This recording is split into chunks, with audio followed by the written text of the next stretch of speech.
পয়লা March থেকে শুরু হলো প্রি মনসুন সিজন। আলিপুর আবহাওয়া দফতরের তরফ থেকে জানানো হয়েছে এই মার্চ মাস থেকে সর্বোচ্চ এবং সর্বনিম্ন তাপমাত্রা স্বাভাবিকের থেকে বেশি থাকবে। শুধু তাই নয়, এই প্রি মনসুন সময়কালে তাপপ্রবাহের দিনের সংখ্যা আগের তুলনায় বেশি থাকার সম্ভাবনা থাকছে বলে জানিয়েছেন কেন্দ্রীয় আবহাওয়া দপ্তরের পূর্বাঞ্চলীয় উপমহানির্দেশক ডক্টর সোমনাথ দত্ত। গাঙ্গেয় পশ্চিমবঙ্গের সবকটি জেলায় আজ থেকে শুরু করে আগামী 7 দিন শুষ্ক আবহাওয়া, প্রধানত আপনার ক্লিয়ার স্কাই, কোনো বৃষ্টিপাতের সম্ভাবনা নেই।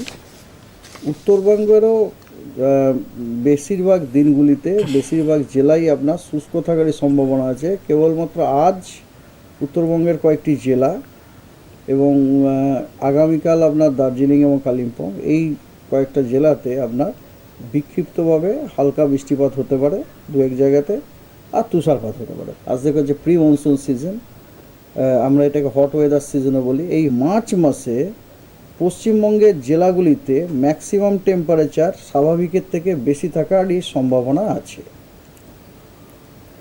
আর মিনিমাম টেম্পারেচারেরও মার্চ মাসে স্বাভাবিকের থেকে বেশি থাকারই সম্ভাবনা আছে।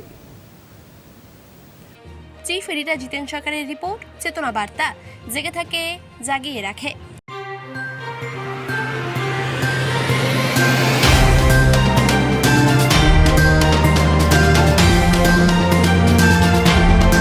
চেতনা বার্তা, জেগে থাকে জাগিয়ে রাখে।